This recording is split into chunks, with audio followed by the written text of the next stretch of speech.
They said he stole something that could never be given back, but all Ethan Cole had taken from that river was a breath that didn't belong to him. The current had been running high that morning, swollen from 2 days of mountain rain, thick and brown, and moving faster than any man with sense would try to cross, and Ethan had been mending a fence line about 50 yards from the bend when he heard it. Not a scream exactly, more like a breath torn in half, the kind that doesn't carry far unless you're the kind of man who listens to things other people ignore. He looked up, squinting into the glare off the water, and there she was, caught in the pool where the river narrowed, her dark hair dragging behind her like ink in motion, her arms fighting something that didn't care whether she won or not.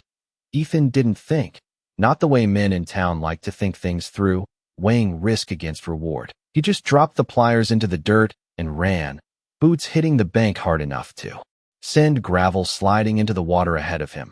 And by the time he reached the edge, she had already gone under once. The river was cold in a way that didn't feel like water at all, more like something reaching in to remind you how small you were. And it took his breath the second he dove, but his hands were already searching, already moving through current and cloth and resistance until they found her, solid and slipping at the same time. He caught her around the arm first, then the shoulder, pulling her up as her face broke the surface again, her chest pulling in air like it had forgotten how. And for a moment their eyes met, hers wide, not with relief, not even with fear of the river, but something else, something sharper, something that made no sense in a moment like that. The current didn't care about moments, though, and it dragged them both sideways, forcing Ethan to shift his grip, his hand catching in the fabric of her dress as he tried to keep her above water, the cloth stretching under the strain, threads giving way with a sound that got lost in the rush of everything else. He kicked toward the bank, muscles burning, boots heavy, the river fighting him with every inch, but he'd worked cattle in worse conditions than this, had held his ground against storms that could take roofs clean off barns, and he wasn't about to let go now. When his boots finally found something solid beneath the water, he pushed, half lifting, half dragging her onto the muddy edge where the current lost its grip and the world slowed down again. For a second, neither of them moved, just the sound of water rushing past, and the sharp pull of breath returning where it had almost been taken, and Ethan rolled onto one knee, letting the river drip from his sleeves as he looked at her, checking for signs he didn't have names for but had learned to recognize anyway. She was alive. That much was clear, her chest rising, her fingers twitching against the mud, and he let out a breath he hadn't realized he was holding. "You're all right," he said, his voice rough from the cold. Simple words meant to steady a moment that didn't feel steady at all, but she didn't answer, didn't even nod, just stared at him with those dark eyes that seemed to be measuring something he couldn't see. Then slowly, carefully, she pulled herself back, away from his reach, as if the distance between them mattered more than the river she'd just escaped. Ethan frowned, not understanding, his hand still half extended, unsure whether to help or step back. And that's when he noticed the way she moved, quick, deliberate, her fingers scooping mud from the bank and pressing it against her skin, her arms, the front of her dress where the fabric had torn under his grip. It wasn't the reaction of someone embarrassed or shaken, not the way folks in town might act. It was something else, something urgent, like she was trying to cover a mark no one else was supposed to see. "Hey," he started, taking a step forward, then stopping when she flinched, her body tightening in a way that had nothing to do with cold. "I was just trying to help." And even as the words left his mouth, he could hear how small they sounded out here, how little they explained. She shook her head, not in anger, not even in accusation, but in a kind of warning he didn't understand, her gaze flicking past him toward the ridge above the river. And for the first time since he'd pulled her from the water, Ethan felt something shift in the air, something quiet but heavy, like the moment before a storm breaks. He turned, slow, following her line of sight, and that's when he saw them. Figures standing along the high ground, still as fence posts but watching, their outlines sharp against the sky, more than he could count at a glance, and not one of them moving. The wind carried the faint scent of leather and smoke down to where he stood. Water still dripping from his sleeves, mud clinging to his boots, and Ethan realized, with a clarity that came too late to be useful, that whatever had just happened in that river wasn't finished. Behind him, the woman rose to her feet, unsteady but determined, and when he looked back at her, she wasn't looking at the river anymore, or even at him, but at the men on the ridge. Her expression set in a way that felt less like fear and more like decision, and somewhere between the sound of the current and the silence from above, Ethan Cole understood one simple thing. Saving her had been the easy part. The wind shifted before anyone moved, carrying dust and the quiet weight of eyes that had already decided what they were seeing, and Ethan stood there with river water still dripping from his sleeves, feeling something settle in his chest that had nothing to do with the cold. The figures on the ridge did not rush, did not shout, did not reach for anything that needed explaining. They simply began to descend, one by one, slow and steady, like men who knew time belonged to them and not the other way around. Ethan counted without meaning to, 10, then 15, then more shapes appearing from behind rock and brush until the hillside seemed to breathe with them. And still, not a single voice broke the silence. Behind him, Ayanna took a step closer, not toward him but toward the space between him and the approaching line, her presence firm now, no longer unsteady from the river. And when she spoke, her voice was low, careful, shaped around words that did not come easily. "Do not speak unless they ask," she said, each syllable placed like it mattered where it landed. Ethan glanced at her, confusion tightening his brow. "I was not planning to start a conversation," he answered, but there was no humor in it, only the plain truth of a man who had learned long ago that talking did not always make things better. She shook her head once, a small motion, but sharp. "Not here," she said, and then she stepped forward again, placing herself just ahead of him as the first of the men reached the bottom of the slope. They moved with a kind of stillness Ethan had only seen in experienced riders, the kind that wastes nothing, each step deliberate, each glance controlled, and at their center was an older man, his hair threaded with gray, his posture straight in a way that did not need to prove itself. He stopped a few feet away, close enough that Ethan could see the lines around his eyes, deep and carved by years that had likely held more than quiet mornings by a river, and for a long moment, no one spoke. The older man's gaze moved from Ayanna to Ethan, then back again. Not quick, not searching, just measuring, as if the answer was already there and he was only confirming it. Ethan felt the urge to explain rise in his chest, the simple words forming without invitation. "I pulled her from the water. She was going under. I did what anyone would do." But something in the way Ayanna stood, in the way the others waited, told him those words would not land the way he intended. The older man spoke then, his voice steady, not raised, yet carrying across the space between them with ease. "She was alone," he said, not a question, not an accusation, just a statement placed on the ground between them. Ayanna answered before Ethan could, her tone even. "The river took me," she said, and for a brief second, something flickered in the older man's eyes, not surprise, but acknowledgement, like a piece of a story fitting into place. His gaze shifted again to Ethan, lingering now on the wet fabric, the mud, the marks left behind by something more than the river's pull, and though no one else moved, Ethan could feel the weight of every man behind him leaning into that moment without taking a single step. "And he took you from it," the older man said, still calm, still certain, and Ayanna did not answer right away. Instead, she drew a slow breath, her shoulders rising and falling with a control that seemed practiced, and when she finally spoke, her voice was quieter. "He did not know," she said, and that was all. The words hung there, thin and fragile against the heavy air, and Ethan realized they were not meant to defend him the way he might have hoped. They were simply the truth as she saw it, nothing more, nothing less. The older man inclined his head slightly, as if that confirmed something he had already suspected, and then he took one step closer, not aggressive, not hesitant, just enough to close the space in a way that made Ethan aware of how alone he stood in that moment. "There are things a man can do without knowing," he said, his voice still carrying that same quiet weight, and still carry them all the same. And Ethan felt those words settle deeper than anything else that had been said, because they did not accuse, they did not threaten, they simply named something he could not yet see clearly. Behind the older man, the others remained still, no shifting, no murmuring, their silence more complete than any noise could have been, and for the first time, Ethan understood that this was not about what had happened in the river alone. It was about something larger, something older, something that had rules he had never been taught.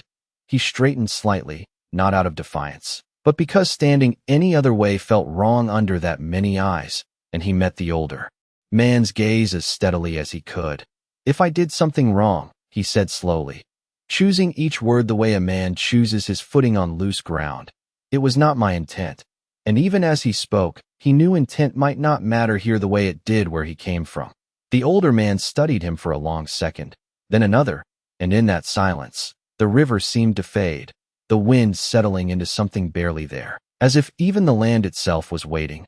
Ayanna shifted beside Ethan, just enough that her shoulder almost touched his arm, not seeking support, not offering it, just there, present in the same space. And when the older man finally spoke again, his words did not rise, did not sharpen, they simply arrived, steady as the ground beneath their feet. "What you did," he said, "cannot be undone." And the way he said it made it clear he was not speaking about the river at all. The words settled heavier than the river water ever had. And for a moment Ethan did not answer, because he could feel the truth of them without fully understanding what they meant, the kind of truth that does not ask for agreement, only acknowledgement. He shifted his weight slightly in the mud, boots pressing deeper as if the ground itself was holding him in place. And he glanced at Ayanna, searching her face for something that might translate what he was missing. But she was no longer looking at him, her eyes fixed on the older man with a steadiness that felt chosen rather than forced. The silence stretched, not empty but full, like a held breath shared between everyone standing there. And then the older man spoke again, his voice unchanged, still calm, still certain. "When a man crosses a line he cannot see," he said, "it does not make the line disappear." And Ethan let out a slow breath through his nose, not in frustration, not in defiance, just in the quiet acceptance that he was standing in a place where the rules were not his to understand yet. "Then tell me where I am standing," Ethan said, not raising his voice, not challenging, just asking the only thing that seemed honest to ask. And for the first time, a faint shift moved through the men behind the older one, not movement exactly, more like attention, tightening, as if the question itself carried weight. The older man studied him again, longer this time, his gaze steady and unhurried. And then he turned slightly toward Ayanna, not asking her permission, but including her in the answer that was coming. "He asks because he does not know," he said, and Ayanna's jaw tightened for a brief second before she spoke, her voice low but clear. "He does not know our law," she said, and the words felt different when she said them, not distant, not abstract, but close, immediate, like something that had been waiting to be named. Ethan nodded once, a small motion. "That much is clear," he said, and there was no edge to it. Only the plain acknowledgement of a man who had stepped into something larger than himself. The older man took another step forward, closing the distance just enough that Ethan could see the fine details in his expression, the lines shaped by years of decisions that had likely never been simple. And when he spoke again, his voice carried the same quiet weight, but now there was something else beneath it, not anger, not judgment, but the firmness of something that did not bend. "Among our people," he said, "a woman's body is her honor, and her honor is not." Something touched lightly, and Ethan felt those words land in a place deeper than thought, not because he disagreed, but because he could see now how little his own understanding had accounted for what that meant here. "I did not touch her lightly," Ethan said before he could stop himself, and the moment the words left his mouth, he realized how they might sound, how they might be taken, but the older man did not react the way Ethan expected. He did not harden or step closer. He simply held his gaze, steady as before. "No," the older man said, and there was no accusation in it, only certainty. "You did not." And the agreement did not ease anything. It only clarified it. The air seemed to grow still again, the river continuing its steady rush behind them as if none of this mattered to it at all. And Ayanna stepped forward then, just enough to stand beside the older man, her presence no longer divided between the two sides, but anchored in one place. She did not look at Ethan when she spoke, her eyes fixed ahead. "He pulled me from the water," she said, her voice even, his hands held where they needed to hold. And the words were simple, But the way she said them carried something more, something that did not excuse or accuse, only stated what had been. Ethan felt a strange tension ease in his chest, not relief, not yet, but the sense that at least the truth of the moment had been placed where it could be seen. The older man inclined his head slightly, acknowledging her words, and then he looked back at Ethan. And because of that, he said, "You stand where few men stand without knowing it." And Ethan frowned slightly, not in confusion alone now, but in the weight of what was being built around him. "Then say it plain," Ethan said quietly, "because I will not pretend to understand what I do not." And this time, a faint murmur moved through the line behind the older man, not loud, not disruptive, just enough to mark that something was shifting. The older man did not look back at them. His attention remained fixed on Ethan, and when he spoke, the words came without hesitation, without ornament. "A man who saves a woman by taking hold of her in that way," he said, "takes on the right and the burden that comes with it." And Ethan felt the meaning begin to form, not fully, not yet, but enough to make his chest tighten. He glanced at Ayanna again, this time meeting her eyes directly, and for the first time since the river, she did not look away, her gaze steady, unreadable, but present, as if she had already stepped further into this moment than he had. "What burden?" Ethan asked, his voice lower now, not because he was afraid, but because the question itself felt like it belonged in a quieter place, and the older man answered without pause. "The burden of being the one who does not turn away," he said, "the one who stands when standing is not easy." And Ethan let those words settle, turning them over in his mind, feeling their shape without yet seeing their full outline. The wind moved lightly across the riverbank, carrying the scent of water and earth and something older than both. And in that moment, with the men watching, with Ayanna standing beside him, with the river still moving as if nothing had changed, Ethan Cole understood that whatever line he had crossed was not behind him anymore. It was beneath his feet, and it was not going to move just because he wished it would. The river kept moving like nothing had changed, but everything had. And Ethan stood there with the weight of words he had never been taught pressing into him from all sides, the kind of weight that does not shout, does not threaten, just settles and waits to see what a man will do with it. He let his gaze drift past the older man for a brief second, taking in the line of warriors behind him, their stillness unbroken, their presence not aggressive but absolute, like the horizon itself had decided to stand closer. Then he looked back at the man in front of him, steady now, not because he understood, but because he had decided he would not pretend otherwise. "If standing is the burden," Ethan said slowly, each word measured like he was placing it on uncertain ground, "then say what it means to stand." And the air seemed to tighten again, not with danger, but with attention, as if the question itself had weight enough to shift something unseen. The older man did not answer right away, and in that pause, Ayanna moved, just one step forward, enough to place herself fully between Ethan and the line behind, not shielding him, not separating him, but defining the space in a way that made her presence impossible to ignore. She turned slightly, her profile catching the light, her expression calm but set, and when she spoke, her voice carried a different kind of authority now, not borrowed, not hesitant, but her own.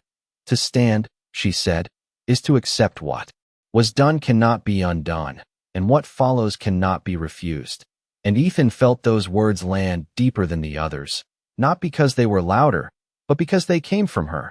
He watched her for a moment, studying the way she held herself, the way her shoulders did not bend under the eyes around her, and something in that steadiness made him understand that whatever this was, it was not being decided for her, not in the way he had first assumed. "And what follows?" Ethan asked, his voice quieter now, not out of fear, but out of respect for the weight of the moment. "Is decided by who?" And this time, the older man answered, his tone unchanged but carrying a finality that had not been there before. "By her," he said simply. The words settled into the space between them, and for the first time since the river, the tension shifted, not gone, but different, like a knot that had been pulled tight enough to reveal its shape. Ethan turned fully toward Ayanna then, not glancing, not searching, but meeting her where she stood, and for a long second, neither of them spoke. The sound of the river filled the silence, steady and indifferent, And somewhere in the distance, a hawk called once, sharp and brief, then gone. You said I did not know. Ethan said finally, his voice even. And you were right. He paused, letting the admission sit without defense, without excuse. But now I am asking you, not them. And he nodded slightly toward the men behind her. What do you choose? And the question did not rise, did not press. It simply existed, placed in front of her the same way the older man's words had been placed in front of him. Ayanna held his gaze, her eyes steady, unreadable at first. Then slowly, something shifted. There, not softness, not hesitation, but clarity, like a decision that had already been made and was only now being spoken. She drew a breath, not deep, not dramatic, just enough to mark the moment. And when she spoke, her voice was calm. You pulled me from the water, she said, repeating the truth as if building from it. You crossed a line without seeing it. Her eyes did not leave his, but you did not turn away. And Ethan felt something in his chest tighten, not with fear, not with relief, but with the understanding that this was not about the river anymore. Behind her, the older man remained still, watching, not intervening, not guiding, as if the outcome had already been placed where it needed to be. Ayanna took one small step closer to Ethan, closing the space between them just enough that the distance no longer felt like a barrier. And when she spoke again, her voice carried no force, no demand, only certainty. What follows, she said, is mine to decide. And then she paused, not for effect, not for hesitation, but because the moment itself required it. The wind moved lightly across the bank again, lifting a strand of her hair, carrying the scent of wet earth and river stone, and Ethan stood there, unmoving, not because he had no choice, but because he understood now that movement was not what was being asked of him. Ayanna's gaze did not waver, and when she finally spoke the next words, they did not come loud, did not come sharp. They came quiet, steady, like something that had been true long before this moment. I will not be claimed, she said, and for a heartbeat, the world seemed to still completely, even the river fading into the background. But I will not deny what was done, and the words did not break the tension, they reshaped it. Ethan felt a breath leave him that he had not realized he was holding, not in relief, not in disappointment, but in recognition that this was not a path he could define. She held his gaze for one more second, then added, just as quietly, if you stand. And there was a slight shift in her tone now, not softer, not harder, but more personal. Then you stand beside me, not above me. And the meaning settled into him with a clarity that needed no further explanation. Behind her, the older man inclined his head once, a small motion that carried approval without praise, and the men behind him remained still, their silence unchanged but no longer pressing in the same way. Ethan looked at Ayanna, really looked at her, not as someone he had pulled from a river, not as someone caught in something he did not understand, but as someone who had just drawn the line he would have to stand on. And for the first time since this began, he knew exactly where he was standing. Even if he did not yet know where it would lead, the words did not echo, they settled. And for a long moment no one moved, not because they were frozen, but because nothing needed to be rushed anymore. Ethan felt the shift before he saw it. The way the weight around him changed from something pressing into something holding steady, and he understood that whatever decision had been waiting had just been made, not by the men behind her, not by the law he did not know, but by the woman standing in front of him. He let out a slow breath, the kind that comes when a man stops trying to control what was never his to control, and he nodded once, not as agreement to a rule, but as recognition of a boundary he would not cross. Then I stand, he said quietly, and the words did not carry far, but they did not need to, because they were not meant for the ridge or the river. They were meant for the space between him and her. Ayanna studied him for a moment, not searching for weakness, not testing, just seeing, and whatever she found there seemed enough, because she turned then, not away from him, but toward the older man, her posture unchanged, her presence steady. He stands, she said, her voice clear, and the simplicity of it carried more weight than any explanation could have. The older man held her gaze, then shifted his attention back to Ethan, and for the first time since this began, there was something different in his expression, not approval, not warmth, but a quiet acknowledgement. the kind given when a man steps into something without trying to own it.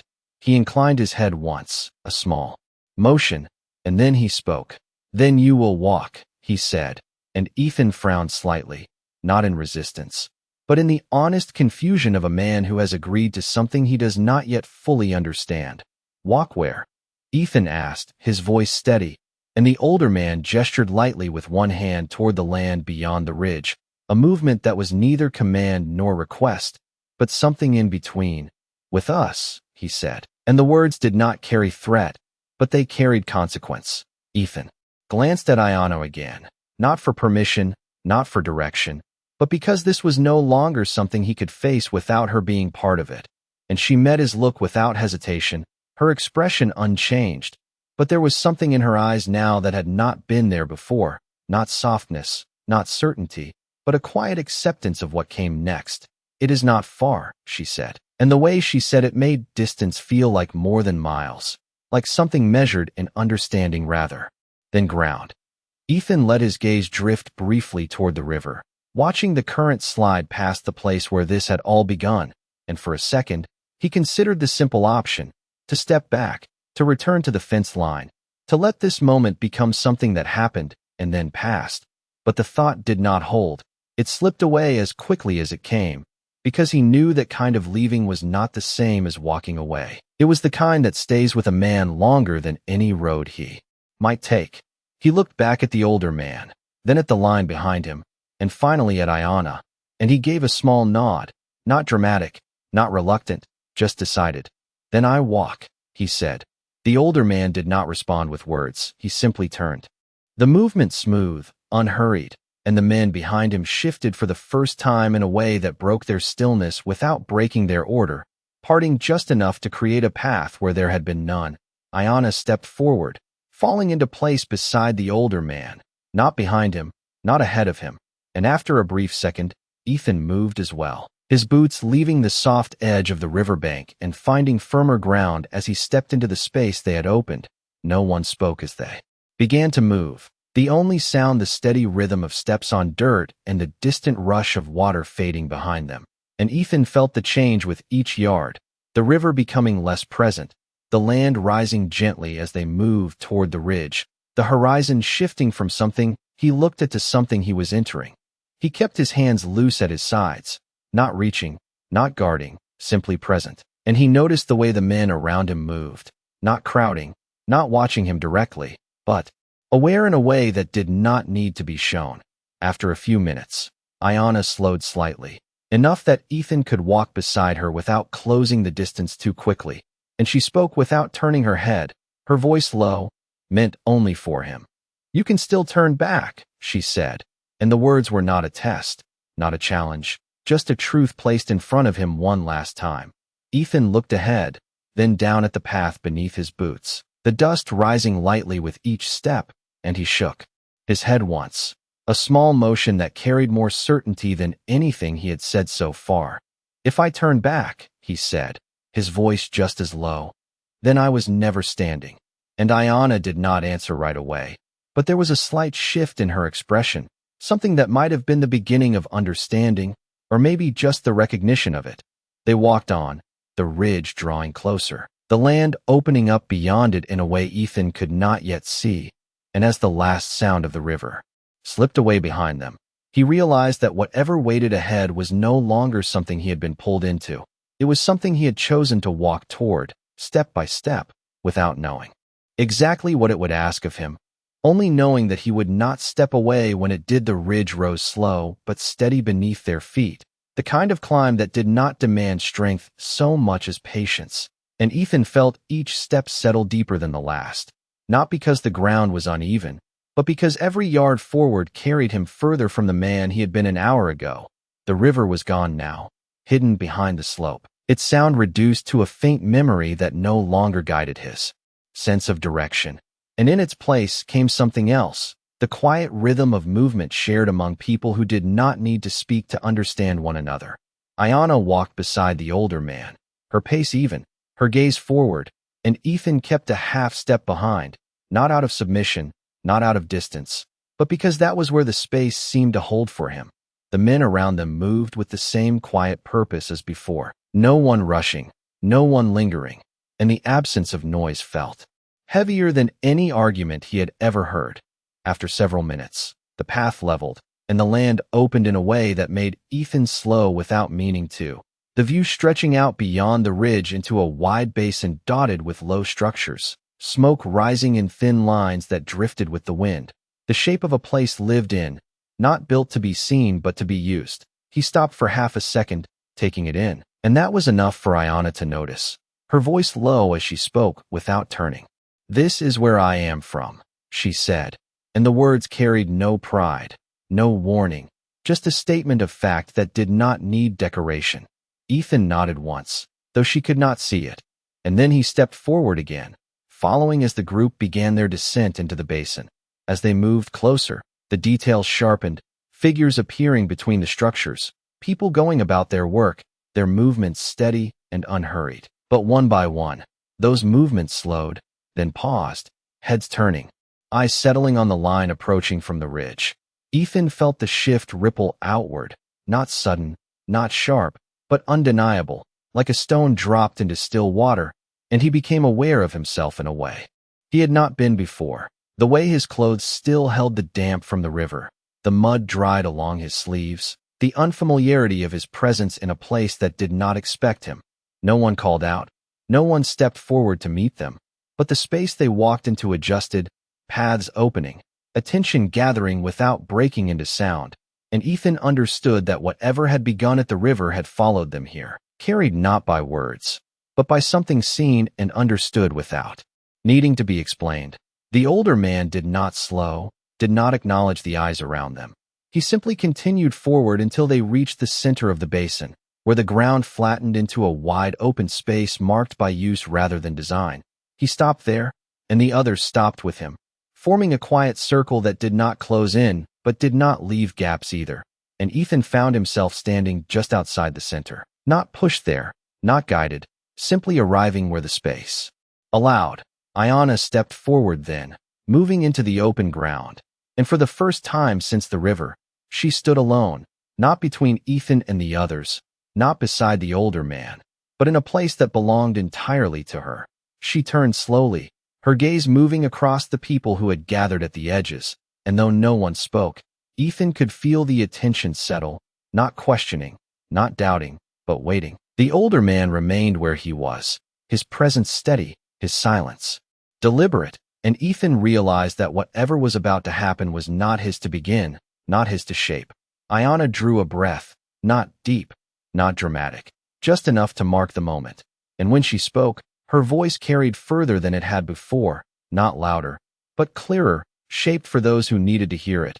"I was taken by the river," she said, her words simple, unadorned, "and I was brought back." And a faint murmur moved through the edges of the space. Not loud enough to break the quiet, but enough to show that the words had landed. She paused, letting the meaning settle, then continued, "The man who stands there." And she did not point, did not turn, but everyone knew who she meant, did not know our law. And the murmur shifted again, softer this time, as if the truth of that was already understood. Ethan stood still, not moving, not speaking, his eyes on her. And he felt the weight of being named without being judged, a strange balance that left no place to hide, but did not push him away either. Ayanna's gaze did not waver as she finished. He did not turn away. And this time, the silence that followed held something different, not tension, not uncertainty, but recognition. The kind that comes when a story is completed in the telling. She lowered her chin slightly, not in submission, not in deference, but in closure. And then she stepped back, returning to the edge of the open space, her place no longer at the center but not diminished by leaving it. The older man stepped forward then, taking the place she had left, his presence filling the space without effort, and he looked out across the gathered faces, his gaze steady, his voice carrying just enough to reach them all. "What is done cannot be undone," he said, echoing the truth that had followed them from the river. "And what follows has been chosen." And he turned slightly, his attention shifting toward Ethan, not calling him forward, not commanding, just acknowledging that the next step did not belong to the crowd, or even to him. Ethan felt the moment settle around him. The space open but expectant, and he understood that standing here was not the end of anything. It was the beginning of something he had not yet been asked to define, only to face. And as the last trace of the river faded completely from his mind, replaced by the quiet presence of the people before him, he realized that whatever came next would not be decided by what he had done, but by how he chose to remain. The silence did not break when the older man finished speaking. It deepened, settling across the open space like a shadow that did not move with the sun, and Ethan stood where he was, aware now that every breath he took carried weight beyond himself. No one called him forward. No one demanded he speak, and that absence of instruction felt heavier than any order he had ever followed. He looked across the gathered faces, not searching for approval, not bracing for rejection, just seeing them, men and women, young and old, all watching not with hostility, not with curiosity, but with a kind of still attention that asked only one thing without saying it.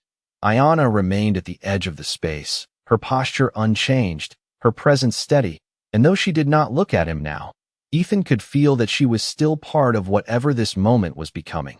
The older man stepped back from the center, not retreating, not relinquishing anything, simply leaving the space open, and that was when Ethan understood that the next movement belonged to him. He did not rush it, did not fill the silence with words that might come too easily. Instead, he let the moment sit, let the weight of it settle into something he could carry without pretending it was lighter than it was.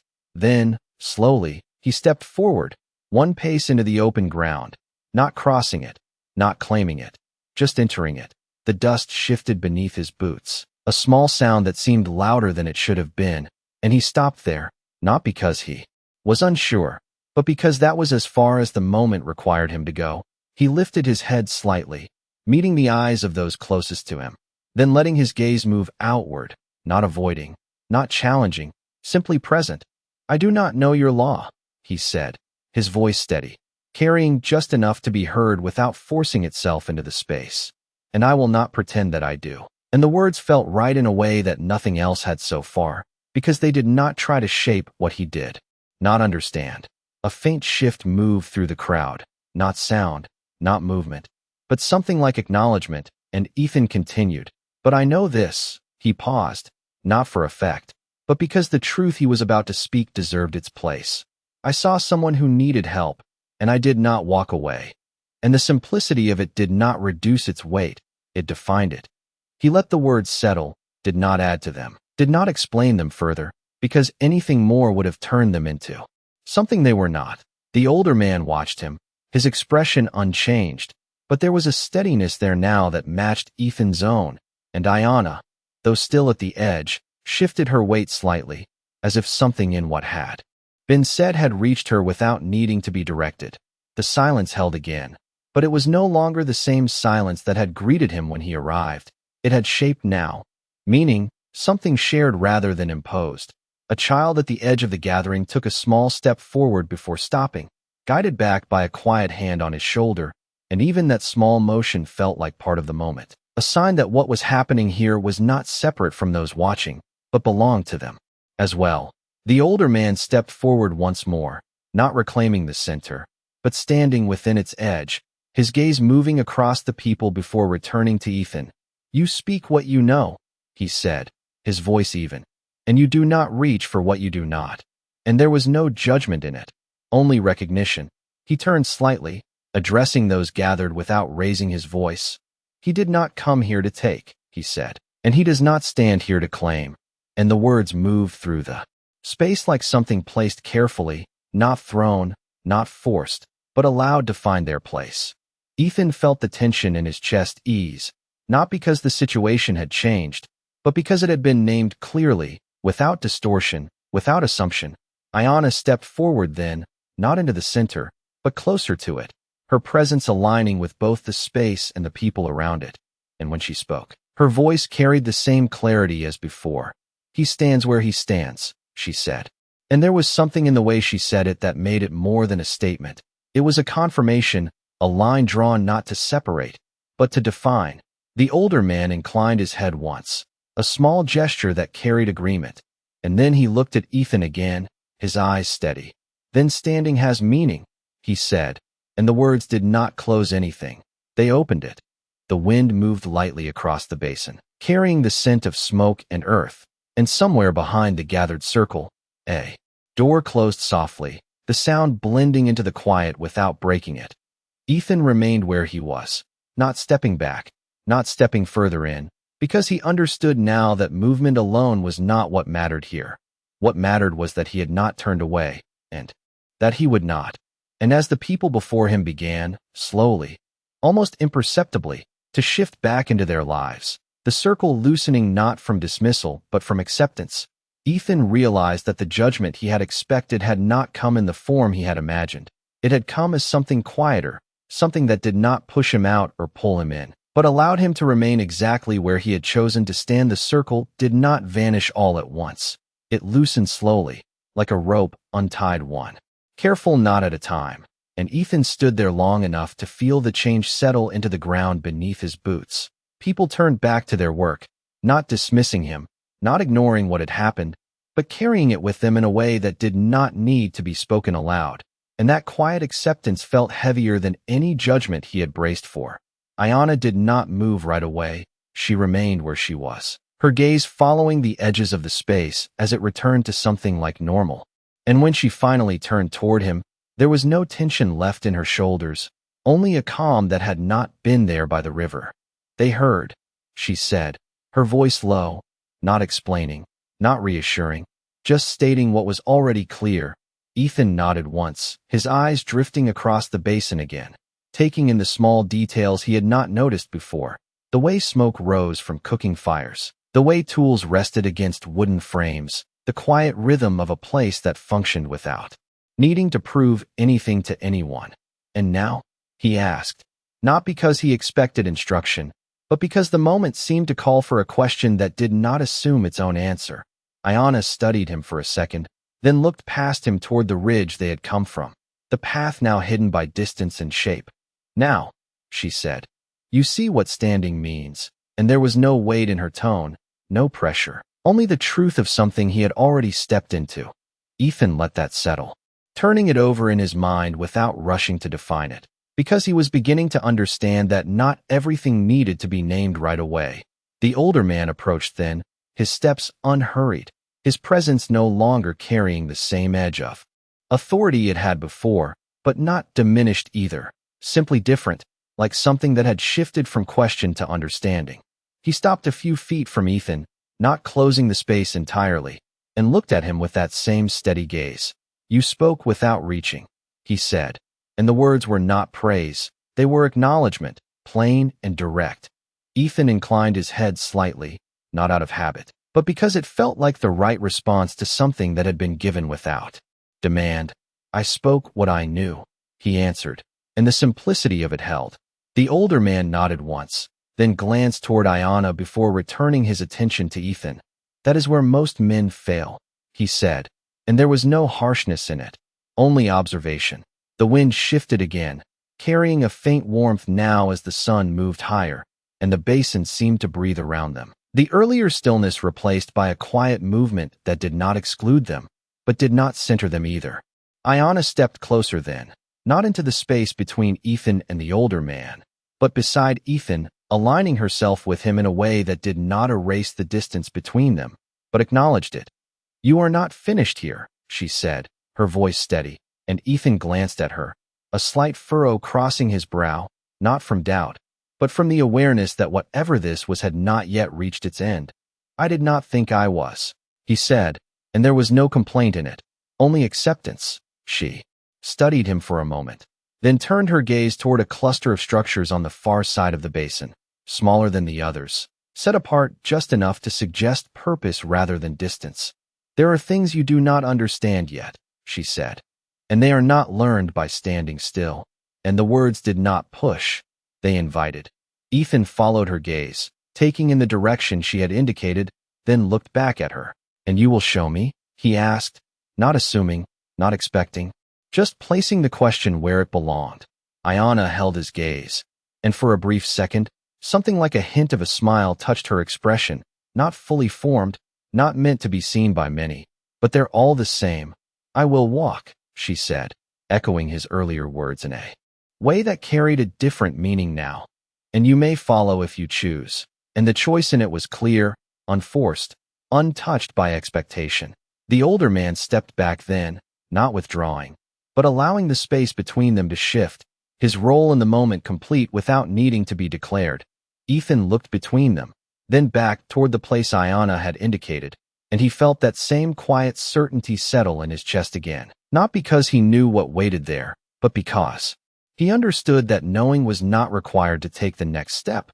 Then I follow, he said, and the words did not carry weight beyond their meaning. They simply marked the direction he had already chosen.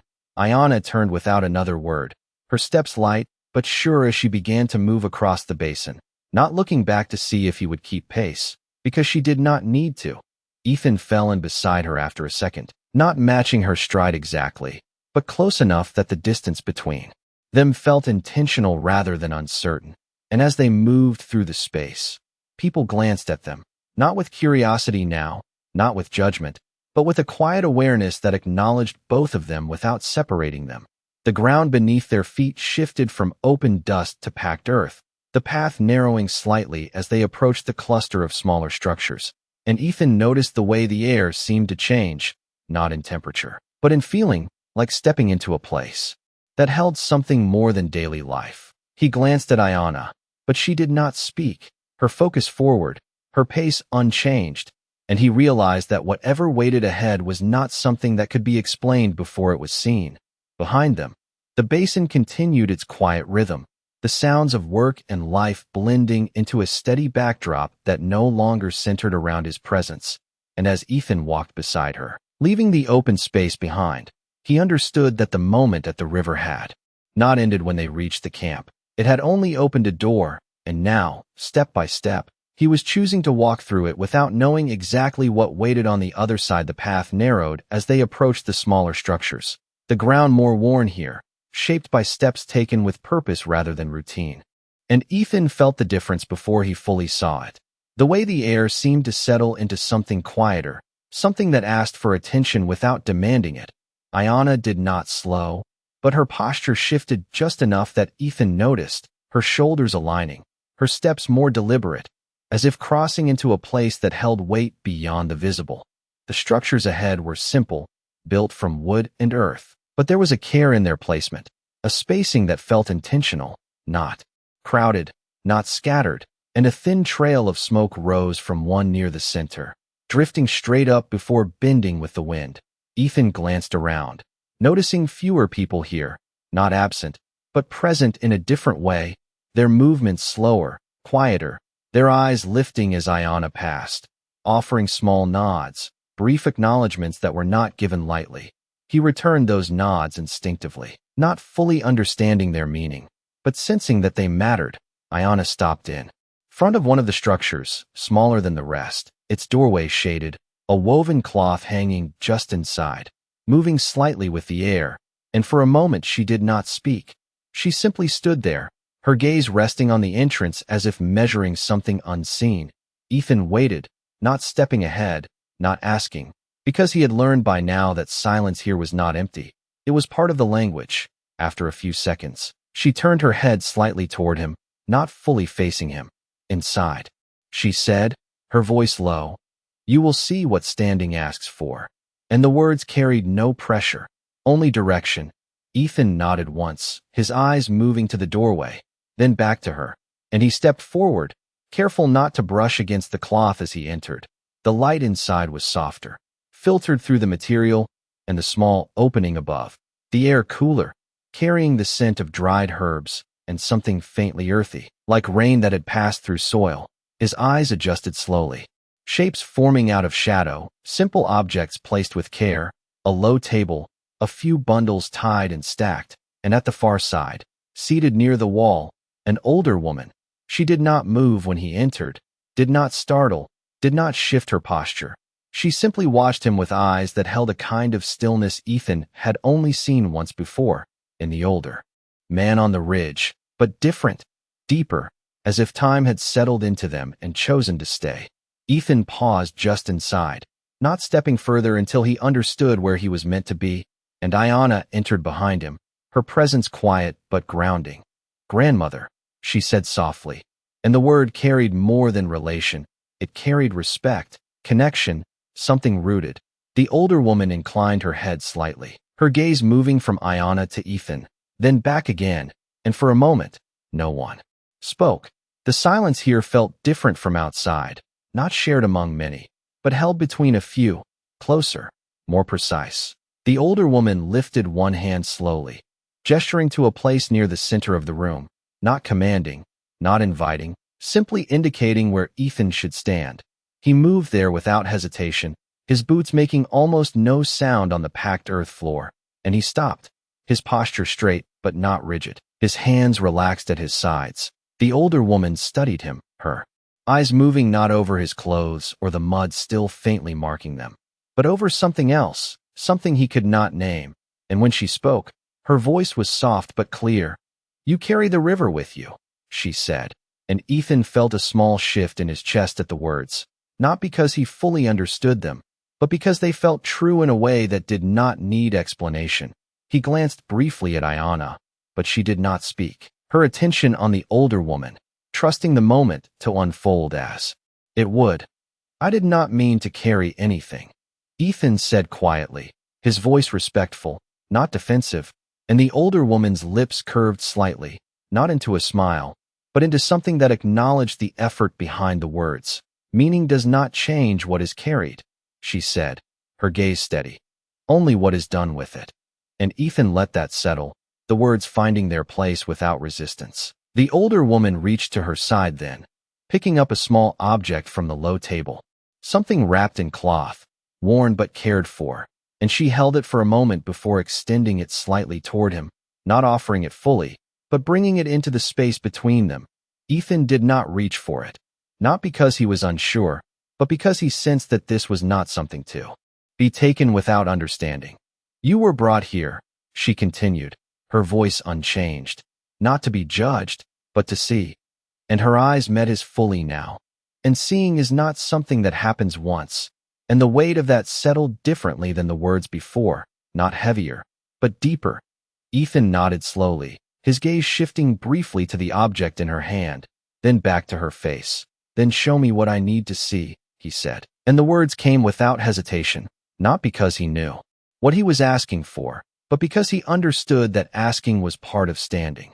The older woman held his gaze for a long second, then another, and something in her expression shifted, not in approval, not in agreement, but in recognition, as if a step had been taken that she had been waiting to witness. Ayana remained still beside him, her presence quiet but steady, and in that small room, with the light filtering softly through the opening above, Ethan felt the moment settle into something that was no longer about the river or the ridge or even the people outside. It was about what he would choose to carry from this point forward, and how he would choose to stand when no one was watching. The object in the old woman's hand did not move closer, yet somehow it filled the space between them more than anything else in the room, and Ethan found his eyes drawn to it without reaching, without asking, because something in him understood that this was not about taking, it was about being ready. The cloth that wrapped it was worn smooth, the kind of wear that comes from years of being held, not hidden, and the way she held it was neither protective nor careless. It was deliberate, like a piece of time that had been waiting for the right moment to be seen. The old woman watched him, not his hands, not his posture, but his stillness, and after a long second, she spoke again, her voice as quiet as before, but carrying something deeper now. "When the river gives something back," she said, "it does not return it unchanged." And Ethan felt the truth of that settle into him, not as a thought, but as a recognition, because he could still feel the cold of the water in his bones, still here. The sound of it moving past, as if part of it had followed him here. He let out a slow breath, not to answer, not to respond, just to make space for what was being said, and the old woman nodded slightly, as if that alone was enough to show her what she needed to see. Ayana remained beside him, her presence quiet, her gaze moving between them, and Ethan realized that she had brought him here not to speak for him, but to let him stand in a place where speaking might not be necessary. The old woman lowered the object slightly, then turned it in her hands, unwrapping the cloth with careful fingers, revealing something small, carved, a piece of stone shaped smooth by hands that had known what they were doing. Its surface marked with lines that did not form words but still seemed to say something. She held it up just enough for him to see, then lowered it again, not offering it, only showing it. And in that moment, Ethan understood that seeing was part of the asking. This was given to me, she said, when I stood where you stand. And the words did not feel like a story. They felt like a bridge, something placed between what had been and what was now. Ethan's brow furrowed slightly, not in confusion, but in the effort to understand something that was not meant to be explained in simple terms. And he nodded once, acknowledging what he could not yet fully grasp. What did it ask of you? He said quietly. And the old woman's eyes softened, not with emotion, but with memory, something that had settled deep and remained unchanged. To remain, she said, and the word carried more weight than any explanation could have, because it was not about staying in one place. It was about not stepping away when stepping away would have been easier. Ethan felt that word settle into him, finding its place beside the others he had been given, standing, seeing, now remaining, each one building on the last without replacing it. The old woman wrapped the stone again, her hands steady, then placed it back on the low table, not hidden, not displayed, simply returned to where it belonged. She looked at him once more, her gaze steady. You were brought here to see, she repeated, but seeing is only the first step. And Ethan nodded again, because he understood that much now, even if the rest was still unfolding. Ayanna shifted slightly beside him, and when she spoke, her voice was softer than before, meant only for him. You think this is about the river, she said, and there was no accusation in it, only observation. But it is about what you do after it. And Ethan glanced at her, meeting her eyes, and for a moment, he saw something there that had not been present before, not distance, not caution, but a kind of shared understanding, as if the line between them had not disappeared, but had changed shape. I am beginning to see that, he said, and the words felt honest in a way that did not need to be strengthened. The old woman watched the exchange without interruption, then inclined her head slightly, a small motion that carried the weight of something completed. Then you may leave this place, she said, not as dismissal, not as release, but as acknowledgement that what had been needed here had been given. Ethan stood still for a second longer, letting the moment settle fully before he moved. Then he stepped back, one pace, not turning away yet, not breaking the connection too quickly. He nodded once to the old woman, a gesture that carried respect without imitation, and then he turned toward the doorway, the light outside brighter now, the air shifting as he stepped toward it. Ayanna moved with him, not ahead, not behind, but beside, and as they passed through the cloth and back into the open air, the sounds of the basin returned, soft, steady, unchanged. Ethan paused just outside, taking a breath that felt different from the ones before, not deeper, not lighter, but clearer, as if something had settled into place inside him without needing to be named. He looked out across the camp, the people moving through their day, the same as before, yet not the same at all, and he realized that nothing here had changed for them, only for him. Ayanna stood beside him, her gaze following his for a moment before she spoke. Now you understand why you were brought here, she said, and Ethan did not answer right away, because understanding was not something that arrived all at once. It came in pieces, in moments like this, and he was still holding them, turning them over, finding their weight. After a second, he nodded, a small motion, but certain. I understand enough to keep standing, he said, and the words did not close anything. They opened what came next, because standing, he was beginning to learn, was not a single choice. It was one made again and again. Long after the river was gone and the water had dried from his clothes, the air outside felt wider than before, not because the space had changed, but because Ethan could feel the difference in how he stood within it. And for a moment he simply remained there, letting the quiet rhythm of the camp settle around him again. The soft sounds of footsteps, distant voices, the crackle of a low fire somewhere beyond sight. Ayanna did not move right away. She watched him the same way she had at the river, not measuring him against something, but waiting to see what he would do without being told. Ethan glanced down at his hands, the faint traces of dried mud. still marking where the river had held him, and he brushed them together slowly, not to clean them, but to feel what remained, as if the memory of the water might still be there beneath the surface. "It does not leave," he said quietly, more to himself than to her, and Ayanna nodded once, her gaze steady. "No," she said, "it does not." And there was no weight in her voice, only truth. He lifted his eyes then, looking out across the basin again, and something in the distance caught his attention. A group of men near the edge of the camp, their movements slower than the others, their posture marked by something different, not urgency, not ease, but a kind of waiting. Ethan studied them for a moment, then turned slightly toward Ayanna. "What are they doing?" he asked, and she followed his gaze, her expression shifting just enough to show recognition.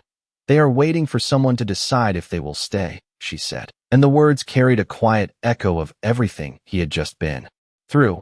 Ethan felt that settle into him, the pattern of it, the way standing, seeing, remaining all seemed to lead to this, and he exhaled slowly.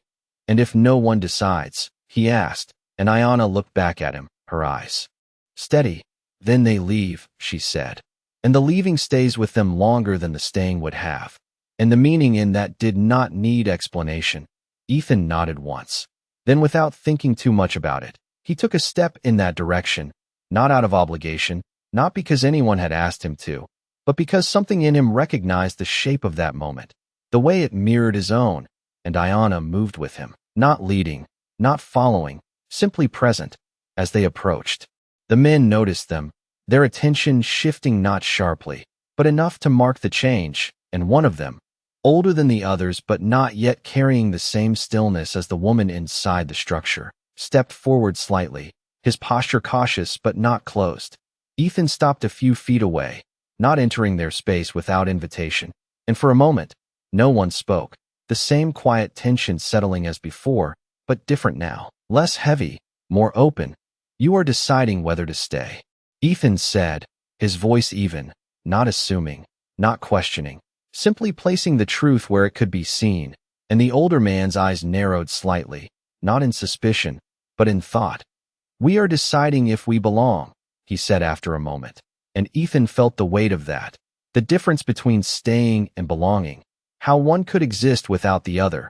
He nodded slowly, taking a breath before speaking again. "I do not know if I belong here," he said, and the honesty of it settled into the space without resistance. "But I know I did not turn away when it mattered."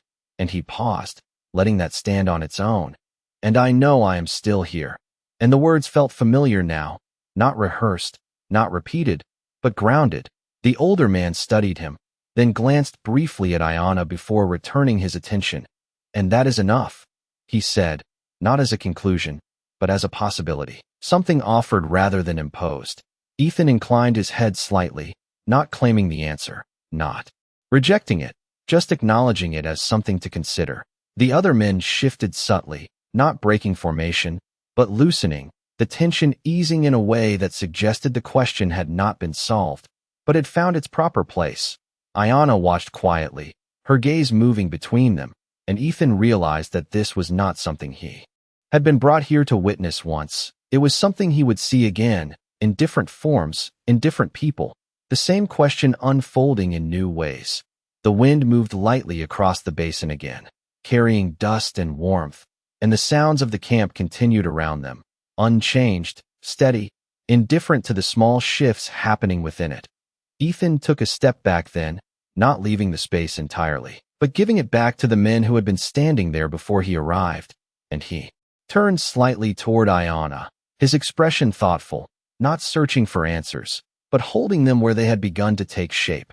"It is not about the river," he said quietly, and Ayanna's eyes met his, a faint recognition there. "No," she said, "it never was." And for a moment, they stood there in the middle of the camp, not apart from it, not fully part of it, but something in between, something that had been shaped by a moment neither of them had planned. And as Ethan looked out across the land once more, he understood that standing did not end when the question was answered. It continued, in small steps, in quiet choices, in moments where no one was watching. And that was where it mattered most. The afternoon light stretched longer across the basin, turning the dust into something softer, something that did not rise as sharply with each step, and Ethan found himself walking without direction for a few moments. Not lost, not searching, just letting the rhythm of the place settle deeper into him. Ayana remained beside him, her presence quiet, no longer guiding every step, no longer watching every choice, and that absence of guidance felt different now, not like being left alone, but like being trusted to stand without needing to be held in place. They moved past small fires, past tools set aside, past people who glanced at them and then returned to what they were doing. And Ethan noticed the difference in those glances, how they no longer lingered with question, but passed with recognition, as if something about him had already been decided without needing to be spoken again. He slowed near the edge of the basin, where the ground began to rise gently toward the open land beyond, and he looked out across it. The same land he had known before, the same distance, the same horizon, yet it did not feel the same. "This is where you decide," Ayana said quietly, and Ethan turned slightly toward her, not surprised by the words, but by how expected they felt. "Decide what?" he asked, though part of him already understood. She met his gaze, steady, unhurried.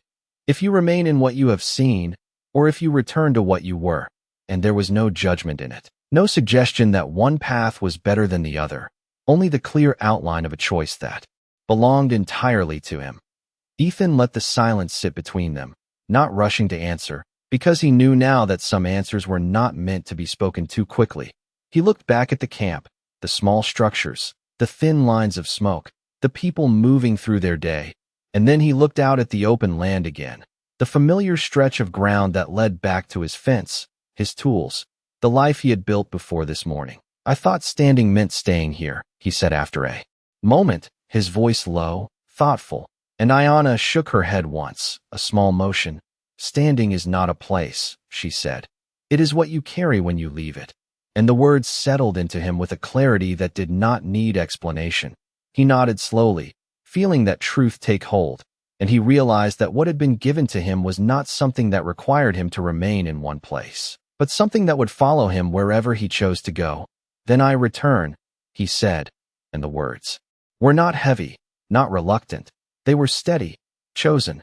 Ayana watched him for a moment, then inclined her head slightly, not approving, not questioning, just acknowledging. "Then you understand," she said. The wind moved lightly between them, carrying the scent of earth and smoke, and for a brief second, neither of them spoke, because there was nothing left that needed to be said in words.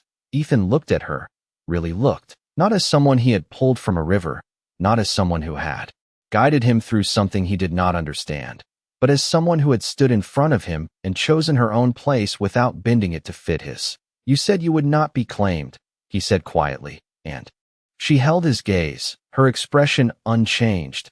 "I will not," she answered, and there was no hesitation in it, no uncertainty. Ethan nodded once, not surprised, not challenged, simply recognizing the truth of it. "And I would not ask it," he said, and the words felt right in a way that did not need to be tested. Something in her expression shifted then, not into a smile, not into anything that could be easily named, but into something that held respect without needing to show it openly. "Then you have learned more than most," she said, and the words carried no weight beyond their meaning. Yet they settled into him all the same. Ethan glanced once more at the camp, then back toward the open land, and he took a step in that direction, not leaving abruptly, not turning his back on what had happened, but moving forward with it. He paused after a few steps, turning slightly, not because he needed to, but because the moment felt incomplete without it, and he looked at Ayana one last time. "If I stand," he said, his voice quiet but certain, "then I stand the same out there as I do here." And she nodded once, the motion small but firm. "That is the only way it holds," she said. Ethan inclined his head slightly, then turned back toward the open land, his steps steady as he moved away from the basin, not leaving it behind, but carrying it with him in a way that did not weigh him down. Ayana watched him go, her gaze following until he reached the rise, until the shape of him began to blend with the land beyond. And then she turned back toward the camp, her place unchanged, her path her own. And as Ethan walked, the distance between where he had been and where he was going did not feel like separation. It felt like continuation, because the river had taken something from him, and in return, it had given him something he could not set down, something that would remain long after the water had dried and the dust had settled, something that would define not where he stood, but how the land stretched quiet in front of him, the kind of quiet that does not ask questions and does not offer answers. And Ethan Cole walked into it with the same steady pace he had learned to keep when the ground beneath him was uncertain, each step measured not by distance, but by what he carried forward. The basin behind him did not disappear. It remained in the back of his mind like the sound of a river you can no longer see, but still remember, steady, present, unchanged. The sun had shifted lower now, casting long shadows that moved with him, and the air carried that late afternoon stillness that settles before evening takes hold. And for the first time since the river, Ethan felt the full weight of being alone again, not in the way he had been before, not empty, not cut off, but alone with something that would not leave him. He reached the rise that marked the edge of the land he knew, the familiar line where his world had once ended, and he stopped there for a moment, not because he needed to rest, but because something in him understood that crossing that line now was not the same as crossing it before. He looked back once, not searching for Ayanna, not expecting her to still be standing there, but acknowledging the place he had come from, the people who had not held him, but had not let him leave unchanged either. The basin lay quiet in the distance, small from here, almost ordinary, and yet nothing about it felt small anymore. He turned forward again, letting the past few hours settle into something that no longer needed to be held tightly, and he walked on. The fence line came into view slowly, the posts worn, the wire stretched tight between them, exactly as he had left it, tools still resting where he had dropped them, the work unfinished, waiting without complaint.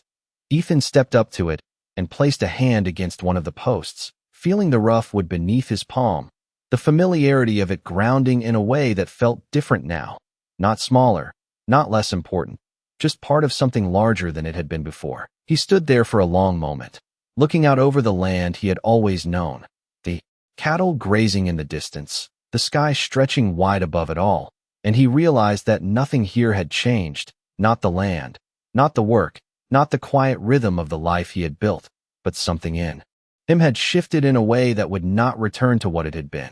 He picked up the pliers where he had dropped them earlier, the metal cool in his hand, and he turned back to the fence, finishing the repair he had started, his movements steady, deliberate, not rushed, not distracted.